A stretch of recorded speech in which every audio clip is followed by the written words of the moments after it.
Acá estamos debatiendo con Fraga sobre este tema mapuche y la pregunta es, ¿el mapuche más reconocido que tenemos es Seferino Namuncurá? Bueno, yo diría en términos populares, absolutamente sí, que es el nieto del gran cacique Calfulcurá, que fue el gran cacique mapuche en el siglo XIX en la República Argentina, cuyo hijo sucesor fue el cacique Namuncurá, que fue el padre de Seferino.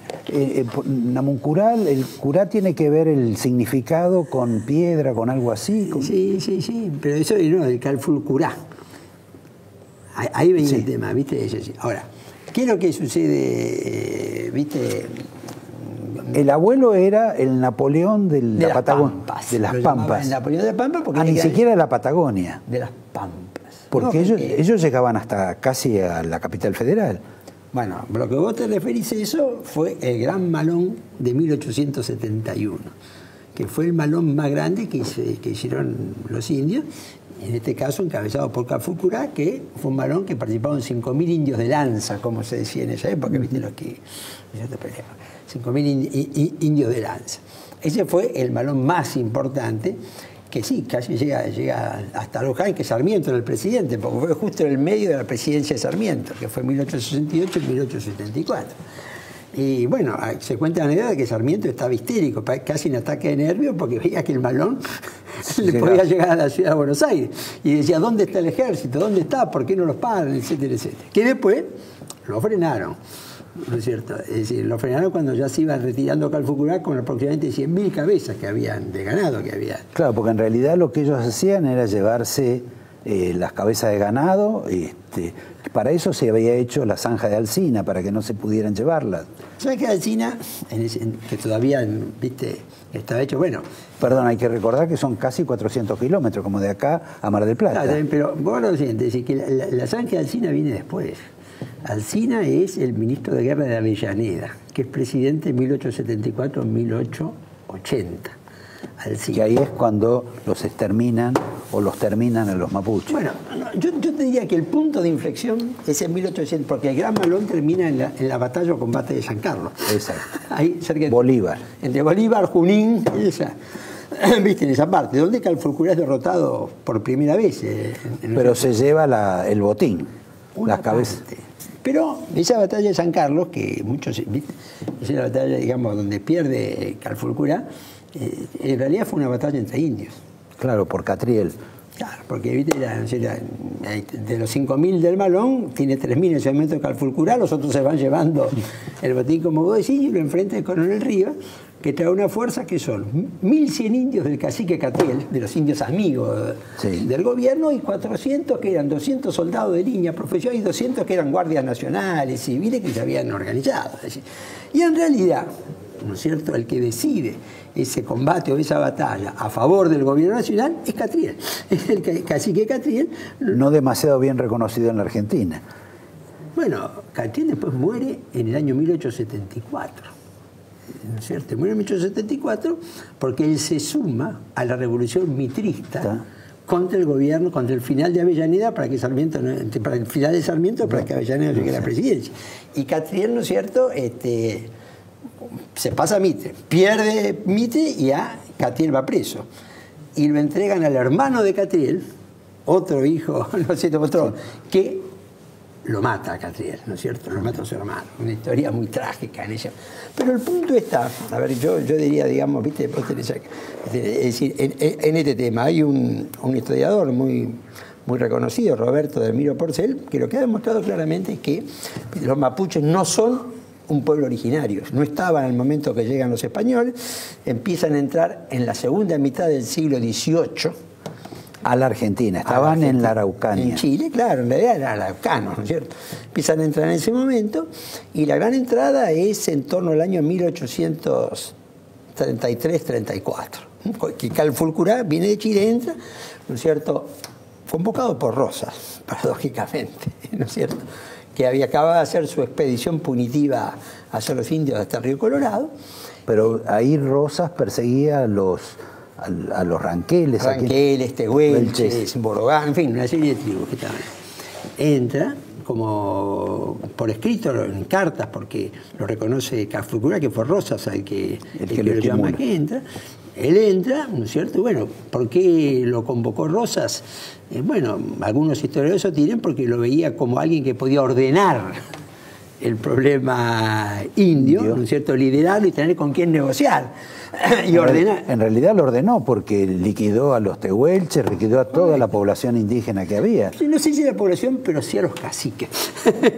y estableció una suerte de confederación de tribus indígenas, ¿no es cierto? En la cual había mapuches, ¿no es cierto? Y no mapuches, pero él domina. Y Calfulcurán, vos sabés quién ha estudiado bastante, mucho Calfulcurán, es Rolando Jaime. Ah, sí. Bueno, sí, una vez hablamos de eso. Claro, entonces, en la Confederación de la Pampa, que domina y gran parte de lo que era la provincia de Buenos Aires, La Pampa, Neuquén no tanto, sur de Córdoba, sur de San Luis, sur de Mendoza, y ahí establece su confederación. Ese no es el territorio que hoy reclaman. No. Yo creo que, es decir, ¿qué es lo que sucede con el reclamo? Yo creo que el reclamo acá tiene tres facetas. Sí. Hay un primer reclamo que es un reclamo histórico que dice, bueno, todo lo que antes de la llegada de los españoles, acá reclamo. Como si no... Bueno, pero eso ellos no estaban. ¿Cómo? Ellos no Está estaban. bien, bueno, pero eso lo... Claro. Para. Esa es una tesis de algunos historiadores. Bueno, pero lo que pasa es que es muy sencillo. Los patagones medían 1,90 m y los mapuches medían 1,60 m. Ese es el planteo. Mirá, ese es un tema... Guarda que este tema está pasando en todo el mundo, que decimos España. Claro. El Estado Islámico ataca a Barcelona y dice estamos recuperando lo que nos sacaron. Nosotros estuvimos en España entre 1711 8 siglos. y 1490. Estuvimos 8 siglos. El dominio castellano en el sur de España tiene 5 siglos y un cuarto. Mucho más tiempo. Esto nos corresponde a nosotros. Ahora sí, los musulmanes. Cuando vos llegaste en 1711, acá estaban los godos, los visigodos, una serie de... Y los celtas. Los celtas. Sí, bueno, está bien, porque vinieron los godos y los visigodos, que estaban los romanos, que lo sacaron. Y antes los romanos, los cartagineses. Y antes los fenicios, y antes los celtas, los íberos, los celtíberos, bueno, estamos ya antes de Cristo. Ahora, ¿de quién es España? La realidad, todos los países ha pasado más o menos lo mismo. Se van superponiendo distintas oleadas de población que va llegando, se van produciendo fusiones, y eso va generando una cultura, ¿no es cierto?, diferente. Pero querer establecer esa separación, ¿viste?, es arbitraria. Sí. ¿Cuántos mapuches son? No, yo creo que vos tenés dos cosas. Primero, en la Argentina, porque en Chile me parece que es una población en Chile es más una fuerte. población va a estar 5, 6%. En la Argentina son algunas decenas de miles. Ahora, cuidado con esta cuestión. Nosotros tuvimos, ¿no es cierto?, en el siglo XIX una política respecto a la cuestión indígena que fue muy debatido. Hay una historia de Mónica Quijada que ha estudiado muy bien este tema. Nosotros fuimos al modelo de asimilación, rechazando el modelo de la reserva al estilo estadounidense. Acá, viven acá, ustedes son otra cosa. Nosotros fuimos un modelo de asimilación, ¿no es cierto?, de acuerdo a nuestra organización estatal, el que nació en el territorio era argentino, ¿no es cierto? Bueno, la simplifico, ¿no es cierto?, el modelo fue la colonia agrícola. El indígena la colonia agrícola. Inclusive la primera ley de colonias agrícolas de 1885, primer gobierno Roca, el mismo año de la ley 1420 de educación laica, obligatoria, ¿no es cierto?, y gratuita. Habían ya colonias desde antes, había habido colonias agrícolas ya desde 1879, y ahí iban los indígenas. Y esto es donde, yo creo que, viste, acá donde se abre una etapa de un reclamo legítimo por parte de los indígenas, ¿no? Vos tenés que, por ejemplo, una ley del Congreso en 1895, al cacique Namuncurá le da 20.000 hectáreas en Neuquén. Una ley del Congreso en 1899, la segunda presidencia de Roca, al cacique Saigüeque le da 30.000 hectáreas en Chubut. Acá esta es otra etapa, porque son leyes del Estado argentino que fue otorgando a distintas comunidades indígenas determinados territorios, que hoy en su mayoría no los tienen, porque los vendieron o malvendieron o se los usurparon, no sé si me decir. Entonces yo creo que acá todo el planteo es decir, mire, este territorio estábamos nosotros antes que llegaran los españoles, estábamos nosotros antes de crear el Estado argentino, eso no tiene ninguna validez jurídica, como no tendría en ninguna parte del mundo. Ahora sí, hay determinadas decisiones ya del Estado argentino organizado, que concedió tierras a distintas tribus, que eso sí es un ámbito donde a mí me parece que se plantea un reclamo que tiene que ser atendido. Y entonces Benetton y Lewis podrían ser como una especie de ocupas. Mirá, yo no creo que, depende de los casos, yo no estoy en condición de decir si en este momento ese territorio en algún momento fue concedido por una ley del Congreso argentino a una tribu indígena. Tampoco tengo condición de saber si en ese caso después hubo un cacique que lo vendió, que además muchas veces no lo podían vender, porque la ley establecía, la ley de 1885, que era comunitario y que como era comunitario no se podía vender. Entonces vos tenés una serie de entramajes, tenés una serie de entramajes jurídicos, que esta misma semana en el Congreso tenemos dos leyes. ¿Viste? Una en el Senado, que es una ley que va a prorrogar el plazo para que se haga el relevamiento de las tierras que reclaman los indígenas, y otra en diputados, que es una prórroga por tercera vez de una ley del año 2006 sobre el que desalojo. suspende el desalojo en los territorios no cierto indígenas, que han ocupado territorios que pueden reclamar legítimamente, territorios que no pueden reclamar, tenés toda otra serie de problemas. Pregunta final, ¿y el RAM? Sí. ¿Qué viene a ser? ¿Una especie de escisión? ¿Una división? ¿Un grupúsculo semiviolento bueno, yo creo que de los mapuches? Nosotros estamos teniendo 2, 3, 4 años adelantados. Lo que va a ser el desarrollo del RAM lo tenemos en Chile.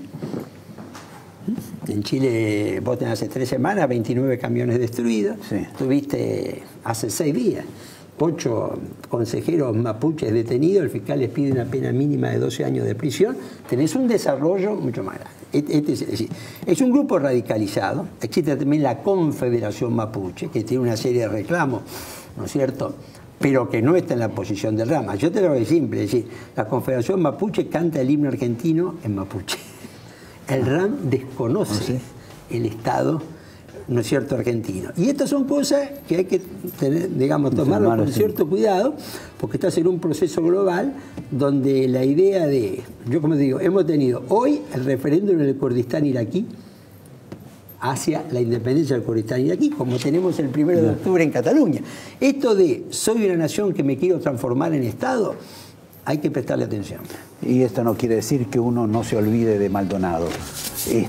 Espera un segundo, porque hacemos un breve corte y tengo una referencia del candidato Piñera para seguir en la conversación. Por favor, director. Aproximadamente, charlando con Rosendo, ubicamos a los mapuches en Chile, que es los que tienen el problema. Pero veamos cuál es la reacción del que posiblemente sea el de nuevo presidente de Chile, Piñera, en un diálogo con un dirigente mapuche. En su gobierno, señor Piñera, ¿más devoluciones de tierra o más pago para las comunidades? Es aplicar la ley antiterrorista cuando corresponde. Porque el terrorismo es un enemigo formidable, cruel, implacable, que mata o quema vivo a una pareja de ancianos, como fue el caso de los matrimonios Luxing en Macay, que quema iglesias católicas, evangélicas, sin ningún respeto por las creencias religiosas, que quema maquinarias, que quema cosechas, que quema galpones, que quema camiones. Y por tanto, si alguien comete un delito terrorista, sea de cualquier naturaleza, y independientemente si es miembro de un pueblo originario o no miembro de un pueblo originario, en nuestro gobierno sí, le vamos a aplicar la ley antiterrorista, porque así estamos defendiendo los derechos humanos de millones y millones de chilenos que viven aterrorizados, producto de una banda de terroristas delincuentes que se cree con derecho de pasar por encima de la ley. Y por eso, con el mayor aprecio, el pueblo mapuche, yo lo conozco bien. Es un pueblo trabajador, es un pueblo que quiere vivir en paz, es un pueblo emprendedor, no es un pueblo violento, ni mucho menos un pueblo terrorista. Acá vemos la diferencia que hace Piñera entre lo que sería el RAM y los mapuches. Pero, a ver, yo te dije, tenés el RAM, un grupo extremista, tenés la Confederación Mapuche, además tenés mapuches que están totalmente asimilados.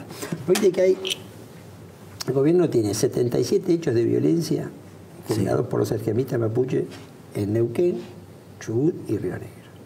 de esos 77, el más grave es el homicidio de un policía neuquino. ¿Qué es mapuche? Mapuche que es policía. Sí. No sé si decir, hay una cantidad de gente... Bueno, el caso de Seferino Namuncurá. Claro, hay una cantidad de gente de esa etnia que donde la política de asimilación funcionó, digamos, estás incorporado. Y en realidad, el único homicidio en esos 77 hechos es un mapuche que era policía neuquino. Rosendo, el domingo va a estar la marcha Sí. por Maldonado. En alguna medida aparece vinculado Maldonado al episodio de los Rama o a lo que Absolutamente, se da en el contexto totalmente de acuerdo. Cuando uno ve alguna asamblea de estos grupos, los ve con los puños levantados. ¿Eso era un hábito de los mapuches o es una incorporación nueva de los winca políticos? Bueno, yo creo que si vos lo tomás, por ejemplo, a Joan Iguala, líder, hay todo un planteo contra el capitalismo. ¿No es cierto? Sí. Que se va dando también, que se va generando, ¿no es cierto? En la época, ¿no es cierto?, donde eso se va planteando. Ahora, el 1 de octubre va a pasar, vas a tener una de organizaciones de derechos humanos, el kirchnerismo, los partidos de izquierda, indigenistas, quebracho, vas a tener toda una convergencia de sectores que quizás podemos llamarlo la oposición dura, por llamarlo sí. Los grupos indigenistas o parte de los grupos indigenistas. Vamos a ver esta constelación, ¿no es cierto?, política. No vamos a ver ningún dirigente del PRO, no vamos a ver ningún dirigente del peronismo tradicional, no sé si está claro. Va a tener una connotación política inevitablemente, como la tuvo el 1 de agosto también. Muy bien. Bueno, te agradezco. No, gracias a vos. Otro día hablamos más sobre los mapuches, creo que te voy a dar un angelito que ya tenés muchos. Y acá veo que has traído un libro. ¿Qué hubiera pasado bueno, sí? Ahí, porque hay todo un capítulo sobre esta batalla de San Carlos que pierde Calfulcurá, donde yo desarrollo un escenario contrafáctico. ¿Qué hubiera pasado si gana Calfulcurá? Porque fue una batalla que pudo haber tenido cualquier resultado. Bueno, era el tema del Inca, también está en este libro. Sí. Hay otra parte en el libro que de la cual ahora el Alzheimer me permitió recordar un minuto nomás. Vale la pena leerlo, es bastante divertido. Y me voy con una pregunta que le hago a Rosendo, que no va a tener respuesta para ustedes. ¿Qué hubiera pasado si en lugar de ganar Macri, como se dice, no hubiera ganado Macri en la última paso? ¿Hubiera habido un golpe de mercado? Ese es el último capítulo del libro. También acá. Es el último capítulo. Bueno, miren, está todo resuelto. Acá anótense que tienen la Biblia del tema. Les agradezco, buenas noches, gracias a vos y nos vemos.